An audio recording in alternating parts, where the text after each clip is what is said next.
الحمد لله الكريم المنان على ما هدانا إلى الإسلام وأرشدنا للإيمان وأنزل هذا القرآن الكريم بالبرهان وأرسل لنا أفضل الرسل بأفصح اللسان وله الحمد والشكر على هذه النعم العظيمة والآلاء الجسيمة والصلاة والسلام على خير خلق الله وعلى آله وصحبه ومن اهتدى بهداه وبعد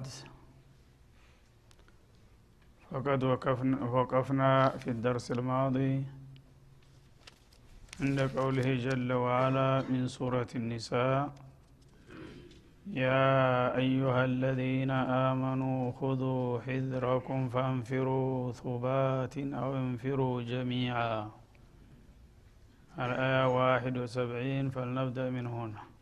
أعوذ بالله من الشيطان الرجيم. يا أيها الذين آمنوا خذوا حذركم فانفروا ثبات أو انفروا جميعا وإن منكم لمن ليبطئن فإن أصابتكم مصيبة قال قد أنعم الله علي إذ لم أكن معهم شهيدا ولئن أصابكم فضل من الله ليقولن كأن لم تكن بينكم وبينه مودة يا ليتني كنت معهم فأفوز فوزا عظيما فليقاتل في سبيل الله الذين يشرون الحياة الدنيا بالآخرة ومن يقاتل في سبيل الله فيقتل أو يغلب فسوف نؤتيه أجرا عظيما وما لكم لا تقاتلون في سبيل الله والمستضعفين من الرجال والنساء والولدان الذين يقولون ربنا أخرجنا من هذه القرية الظالم أهلها واجعل لنا من لدنك وليا واجعل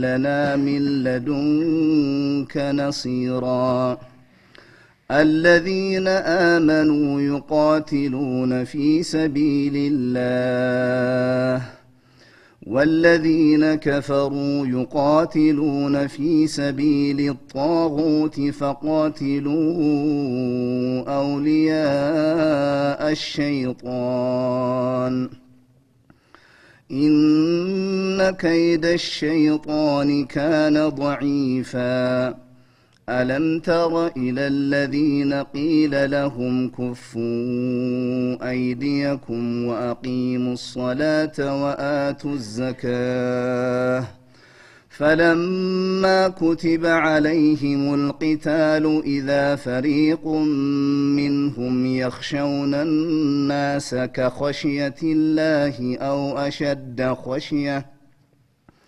وقالوا ربنا لم كتبت علينا القتال لولا أخرتنا إلى أجل قريب قل متاع الدنيا قليل والآخرة خير لمن اتقى ولا تظلمون فتيلا أينما تكونوا يدرككم الموت ولو كنتم في بروج مشيدة وإن تصبهم حسنة يقولوا هذه من عند الله وإن تصبهم سيئة يقولوا هذه من عندك قل كل من عند الله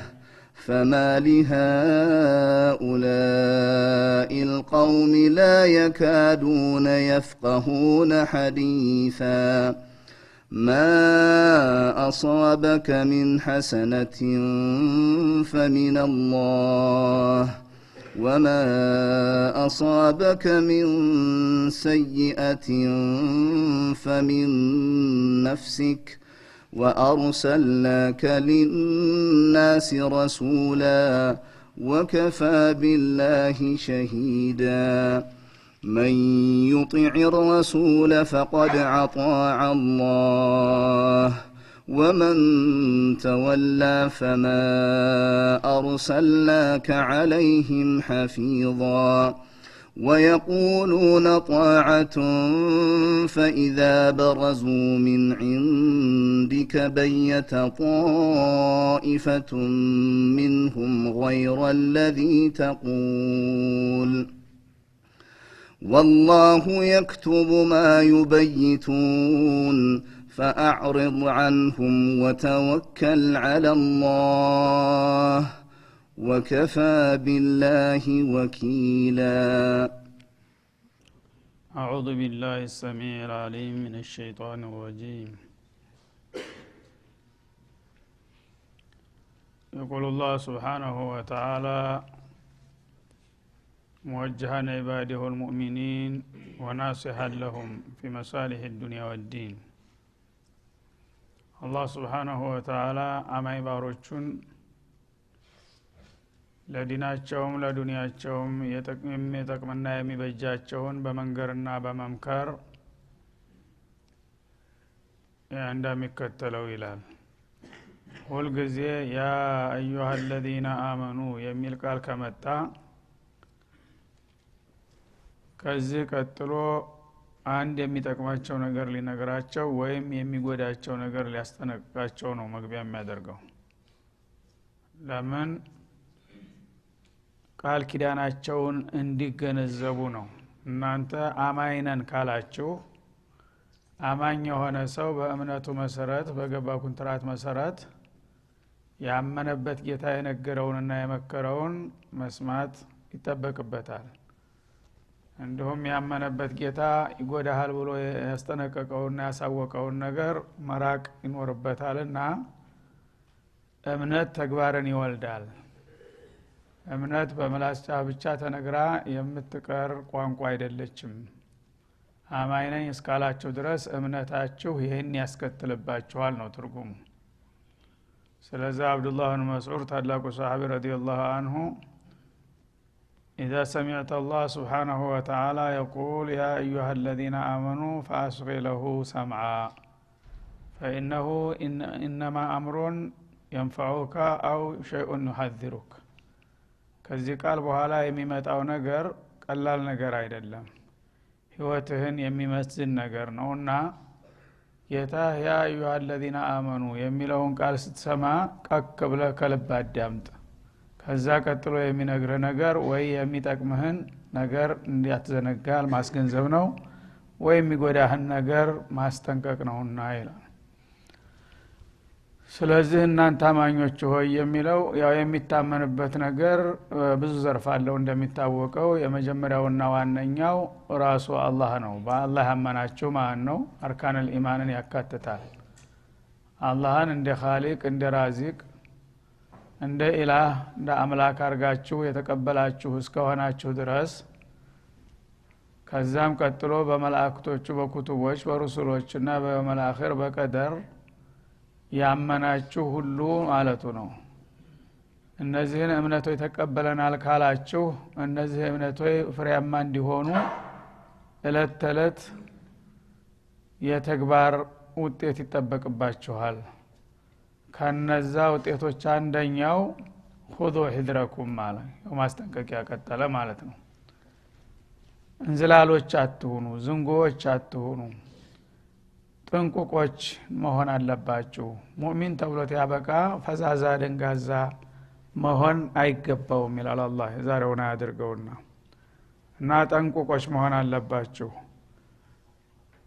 ጥላቶቻችሁ አይተኙላችሁም ማለት ነው። በቅርብም በሩቅም ሸያጢን الانس والجن ከሰዎችም ከጅኖችም የተውጣጡ አደገኛ ጥላቶች አሉባችሁ። የመጀመሪያው ያው ሸይጣን ነው። ሸይጣን ለኩም አዱውን ፈተخذوا عدوا እንዳለው ከዛ እሱ የሚያሰልፋቸውና የሚያስተባብራቸው ኃይሎች ሁሉ ከቤተሰብ ጀምሮ እነ من ازواجكم واولادكم عدوا لكم ይላል። ሁላቸውም ኢላ መን ረሒመ አላህ ሰዎችን ተኸይር ለማደናቀፍ የሚወዝኑ የሉም እና ጥላቶቻችሁ ያደቧችኋልና አምኛለሁ ብለህ እግርህን መዘርጋት የለም። ባላሰብከው ዲባቅ ሊመታ ስለሚችል ጥንቃቄ አድርጉ ይላል ማለት ነው። በመሆኑም ጥንቃቄው ምን ያስከትላል?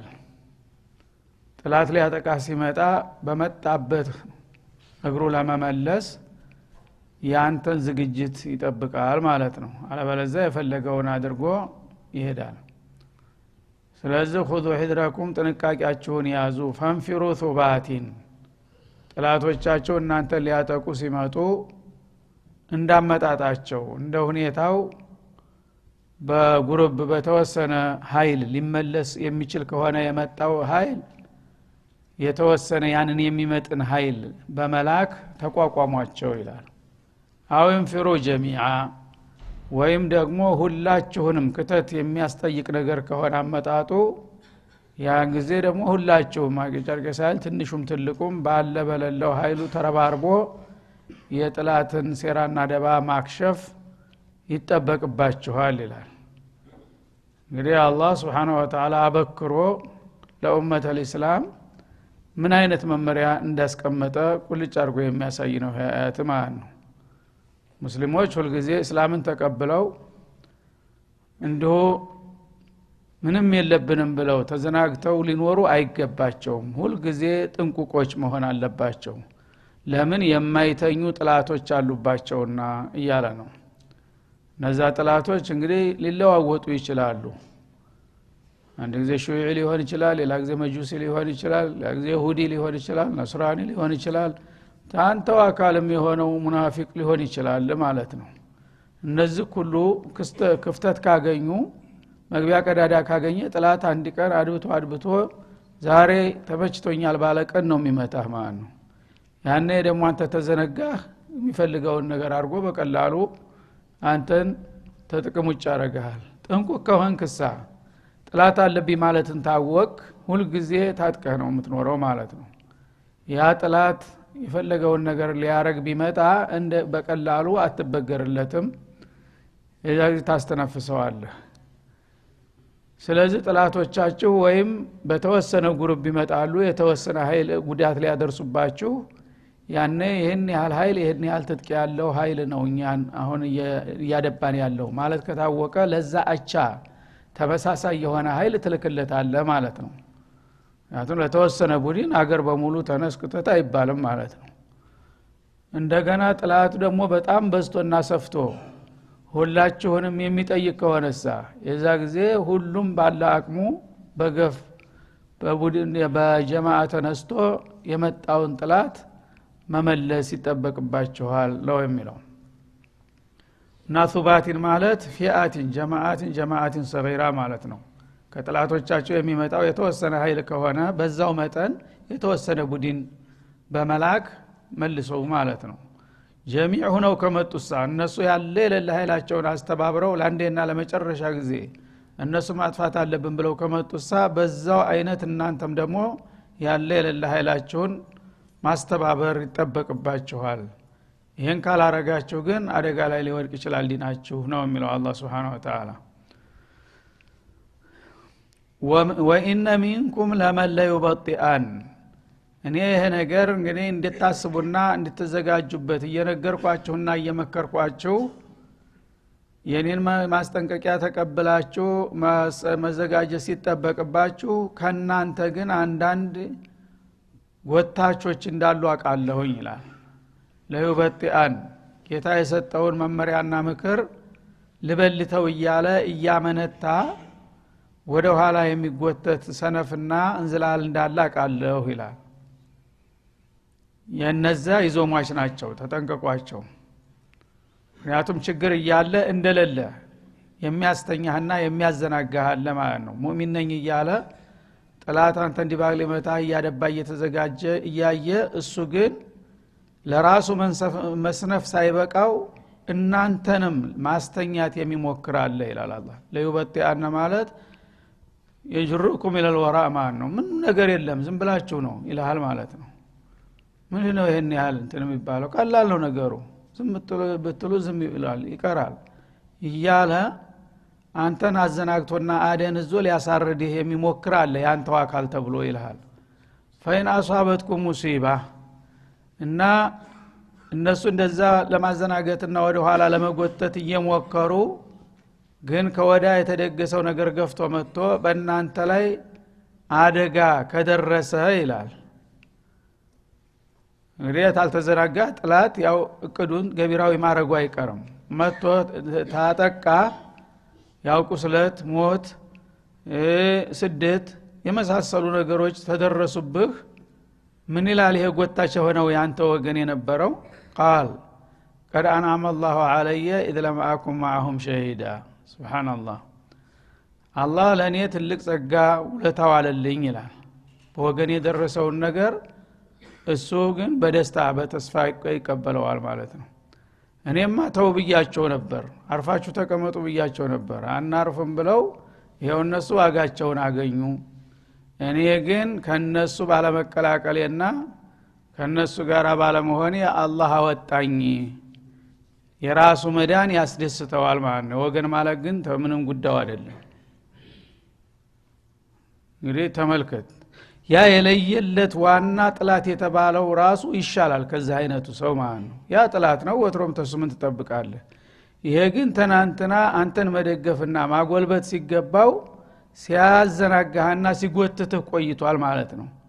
ያለውን ነገር ሁሉ እያጣጣለ ምንም ችግር የለም ዝም ብላችሁ ነው አርፋችሁ ተቀመጡ ምናምን ሲልህ ቆየ። ጥላት ግን ገፍቶ መጥቶ ባንተ ላይ ጉዳት አደረሰ። እሱ የነሱ አገልጋይ መሆኑን ስለሚያውቅ ይተውቶታል ለጊዜው ማለት ነው። የዛ ጊዜ ምን ይላል? ወገኖቼ እንደዚህ ተጎዱ እና የሙእሚን ጉዳት የኔም ጉዳቴ ነው፣ እንዳውም እኔ ባልጎትታቸው እኔና እኔን የመሰሉ እንትን ብን ኃይላችን አንድ ቢሆን ኑሮ እንደዚህ ባላጠቁን ነበር ብሎ ራሱን መውቀስ ሲገባው የሱ መዳን ብቻ ያስደስተዋል ማለት ነው። እስላምና ሙስሊሞች ይለቁ በአለም ችግር የለውም እንኳን እኔ ሄዳንኩኝ አላህ ወጣኝ አይደለም እነሱ ጋር እንትን ብል ኑሮን ጊዜ አልቆልኝ ነበር። አልহামዱሊላህ አልሙሂም እኔ ልኑር ነው። እንግዲህ አላህ ዓሊም الغيب والشهاده ከመሆኑ የተነሳ ሱብሃንአላህ ዛሬ ወረደ ይመስላል ካለው ተጨባጭ ሁኔታ ጋር የሚነግረን ነገር ማለት ነው። መጀመሪያ ጎተተ ሐሳነፈህ አልሆነለትም። ብትሰማው ኑሮ ተነጭራሹ ምንም ነገር ሳትንቀሳቀስ ተሳህ ሊጠፋ ነበር። በዛ አኮረፈ። ለምን እኔ ያልኩህን ሳሰማ ሳትቀበል ቀረ ብሎ እሱ እዳር ቆመ። አንተ ላይ ግን ጥላት መጥቶ ጉዳት አደረሰ፣ እሱ ተረፈ። ሲተርፍ ግን ይሄ ነገር ኮኛ ባንከፋፈል ኃይላችን ባይዳከም ኑሮ እንዲህ በቀላሉ ሊያጠቁ አይችሉም ነበር። እኔ ነኝ መስኡሉ ነበር ሙእሚን የሆነ ሰው የሚለው ማለት ነው። እሱ ግን አልহামዱሊላህ ይላል ማለት ነው። እንኳን እነሱ ያለቁ ማለት ነው እኔ ተተረፍኩኝ። ወይና አሷበትኩም ቃል ቀድ አንዓመ አላሁ ዐለየ ምኑ ነው ኢንዓም ያደረገው? ኒፋቁን ነው ወገን ማለቁ ነው ኒዕማው? አላህ በእኔ ላይ ትልቅ ውለታው አለልኝ ይላል። ለምኑ ነው ውለታው? ኢዝ ለም አኩን መዐሁም ሸሂዳ እነዚህ ዋሆች ጋራ አብሬ ባለመተባበሬና እዛ ቦታ ባለመገኘቴ ዳንኩኝ። ይህን ጊዜ እኔም አልቆልኝ ነበር በማለት ደስታውን ይገልጣል ይላል። እንዲህ አይነት ሰዎች እንዳሉ ከመሐከላችሁ ወቁና ተጠንቀቋቸው ይላል አላህ። እንግዲህ ከሁለት ጥላት ነው ያስጠነቀቀን በዛ አያት ውስጥ። አንደኛ ከዋናው ጥላት መዘናጋት የለባችሁም እናንተ ብትተውት እሱ አይተዋችሁም እና ነው። ሁለተኛ ደግሞ የእናንተ አካል የእናንተ ወገን መስለው ለነዛ የሚሰሩ አሉ፣ ከነዛ የሚተባበሩ አሉ። እናንተ ደጋ ሲደርስባችሁ ደስታቸውን የሚገልጡ አሉ። እነዛንም ወቋቸውና ተጠንቀቋቸው ይላል ማለት ነው። ወለኢን አሷበኩም ፈድሉ ሚን አላህ ምናልባት በአጋጣሚ ደግሞ ተጥላት በኩል የተደገሰው ነገር ሳይሳካ ቀርቶ የኃይል ሚዛኑ ተገልብጦ ከጌታ የሆነው ችሮታ ለእናንተ ቢደርሳችሁ ተንደርድሮ የመጣውን ኃይል አንተ አስተንፍሰህ አሳፍረህ የመለስከው እንደው ደግሞ ድል ወደ እናንተ ከዞረ ማለት ነው። ያኔ ይሄ አስመሳይ ምን ይላል ደግሞ ለየቁለን ለዚህ ውጤት ደግሞ አስተያየት ሲሰጥ ምን ይላል? ሙእሚኖቹ የበላይነት ሲያገኙ ጥላቶችን አሳፍረው ሲመልሱና ሲያጠቁ ካየ ካለም ተኩም በይነኩም ወበይነሁ መወዳ የሚለው ጣልቃ የገባ ቃል ነው። ለየቁሉን ያ ለይተኒ ኩንቱ መዓሁም ምነው እኔም ከነዛ ከሙስሊሞቹ ጋራ አብሬ ሁኜ በነበር ብሎ ይመኛል ማለት ነው። ለምን ሙስሊሞቹ ድል ተጎናጸፉ፣ የምርኮ ንብረት አገኙ፣ የፖለቲካ የበላይነት ተቀዳጁ። ይሄንን ሲያገኝ ይሄንን ታሪክ እኔ ሳልተሳተፍበት ቀረሁኝ ወይ ጉዴ ይላል ማለት ነው። ሱብሃንአላህ። እና ያ ለይተኒ ኩንቱ መዓሁም ምን ከለከለው እነሱ ጋር ለመሆን? ራሱ ሸይጣን ነው የከለከለው፣ እጁን አስሮ ያስቀረው ማለት ነው። ይሄን የሚለው ነጀ ነው ከአለም ተኩም በይነኩም ወበይነሁ መወዳህ ይላል። በእነዚህ ሰዎችና በእናንተ መካከል ባልደረባነት ጓደኝነት እንደሌለ አድርጎ ይሄንን ይላል ማለት ነው።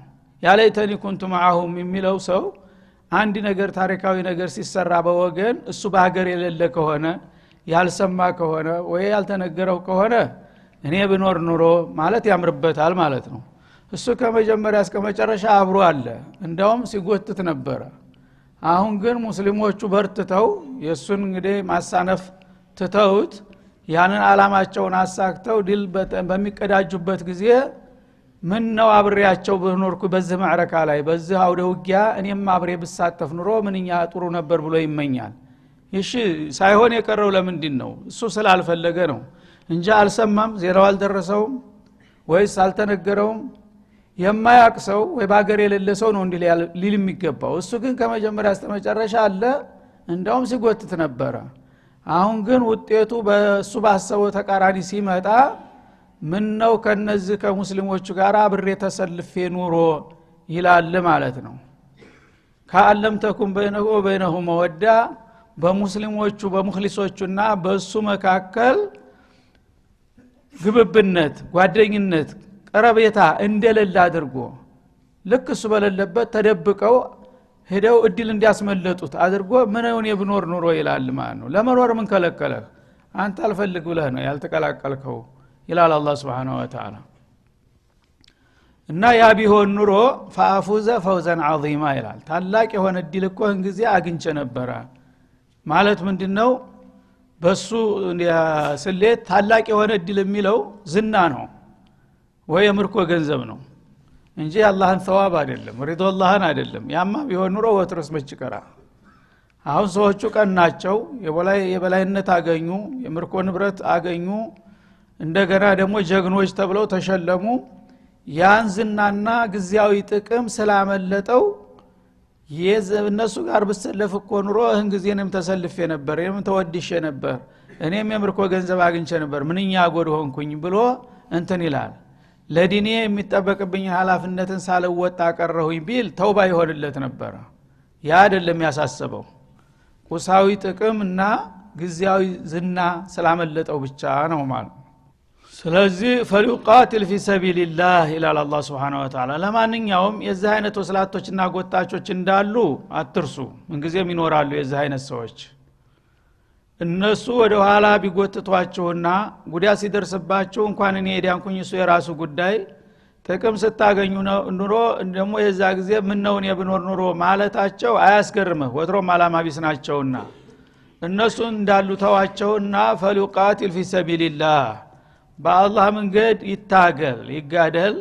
الذين يشرون الحياة الدنيا بالآخرة يبيعون الحياة الدنيا الفانية ይችን ብልጭ ብላ ድርግም የምትለውን ትንሿን ህይወት በዘላለማዊ ህይወት ሊለውጡ የሚፈልጉ ጀግኖች ካሉ እነሱ ጥርሳቸውን ነክሰው ለዓላማቸው ይጋደሉ።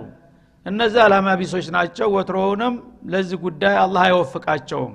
እነሱን ተዋቸውና ይችን ግዚያዊ ደካማ ህይወቴን በዘላለማዊና በቋሚ ህይወት መለወጥ ፈልጋለሁ፣ ጀነተል ፊርደውስ ነው አገሬ የሚል ጎበዝ ካለ እነዛን ይርሳቸውና በአላማው ላይ ይታገል ይላል አላህ Subhanahu Wa Ta'ala ومن يقاتل في سبيل الله በአላህ መንገድ የሚጋደል ወይ የሚታገል ሰው ፈዩቅተል እና በዛ በአላማው ላይ ተሰልፎ በሚታገልበት ጊዜ እድሜው ደርሶ ከሆነ ይገደላል ከሁለት አንዱ መቼም አይቀርም እና ለአላማዬ እኔ መጣው ይምጣ መጋደል አለብኝ ብሎ ተሰልፎ ሲፋለም የወደቀ ይላል አው ይግሊብ ወይም ደግሞ በለስ ቀንቶት ያሸነፈ ከሆነም ከሁለት አንዱ አይቀርምና ማን ነው ወይ መሸነፍ ወይ ማሸነፍ ወይ መገደል ወይ መግደል አይቀርም ጦርነት ገብቶ ይሄ ከሆነ فسوف نؤتيه اجرا عظيما ይህ አይነቱ ታጋይ በሁለቱም መልኩ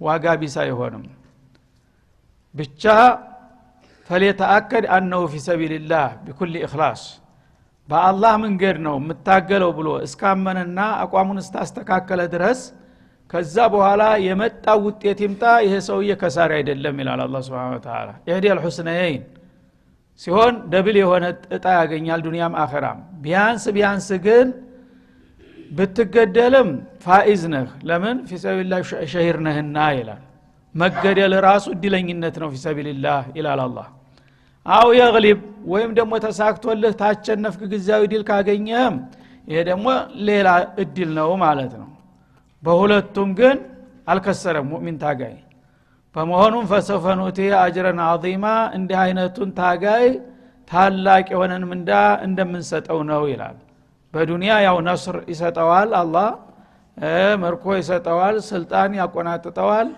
የሚያገኘውን ነገር ሁሉ አላህ ይሰጠዋል ማለት ነው በአኺራም ደግሞ ያው ሹሃዳዎች ተስዲቆች ቀጥሎ ነው ደረጃቸው ማለት ነው ጀነተል ፊርደውስ ነው አገራቸው ይሄ ነው ውጤቱና ለዚህ ውጤት የምትፈልጉ ካላችሁ ግዚያዊ ህይወታችሁን በቋሚ በዘላለማዊ ህይወት መሸጥ መለወጥ የምትፈልጉ ካላችሁ ቀጥሉ በትግሉ በሁለቱም መልኩ አትራፊ ትሆናላችሁ ኢላላ አላህ Subhanahu Wa Ta'ala هذا وصلى الله وسلم على النبي وعلى اله